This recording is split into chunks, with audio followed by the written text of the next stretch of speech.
Hello' বন্ধুসকল, কি খবৰ আপোনালোকৰ? আজি সৰু এটা মিনি ব্লগ লৈ আপোনালোকৰ দিম বুলি ভাবিলোঁ তাকে। তো এতিয়া আজি কি কৰোঁ তাকে অলপ দেখাম আপোনালোকক। তো ব্লগ ভিডিঅ'টো আৰম্ভ কৰোঁ এতিয়া। আমি বৰ্তমান যিহেতু গাঁৱলীয়া মানুহ, তো গৰু থাকে প্ৰত্যেকজন মানুহৰ ঘৰত, আৰু তাকে গৰুটো এৰা দিব যাওঁ বুলি ভাবিলোঁ। আৰু লগতে এয়া আমাৰ বাইদেউ ৰিলচ বনাবৰ কাৰণে তাই এনেই লগত চাইকেল লৈ আহিছে। আৰু এয়া আমাৰ ইফালে নদী আছে, আৰু আপোনালোকক আমাৰ নদীটো দেখাম আজি, ধনশিৰি নদী বুলি কয়।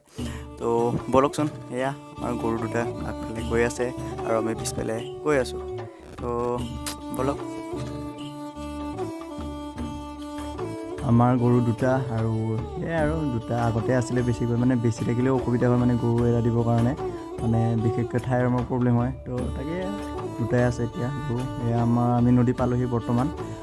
আপোনালোকক দেখাই আছোঁ নদীটো আমাৰ এইফালে। আমাৰ এয়া মোবাইলত ব্যস্ত, তো দেখাই আছোঁ আপোনালোকক নদীটো। আমি নদী পালোহি আৰু আগফালে নদী আছে। এতিয়া আমি গৰুকেইটা এৰি দিম নদীত, আৰু আমাৰ পথাৰখন দেখাম এইফালে। তো নদীটো পালোহিয়ে আমি। আমাৰ নদীৰ ওচৰত চাৰিওফালে গছ গছনি, ইমান ধুনীয়া বতাহ আহি থাকে নহয়। সকলো মানুহ ইয়াতে আহে, আমাৰ গাঁৱৰ মানুহবোৰ প্ৰায় আহি নদীৰ গছৰ তলত আহি বহি থাকে। আৰু ওচৰতে সেইফালে পথাৰ আছে, আৰু সেইটো নদীৰ কাষতে পথাৰখন আছে আমাৰ। এইফালে নদীটো চাওক, এইফালে আছে আমাৰ ধনশিৰি নদীৰ দলংখন।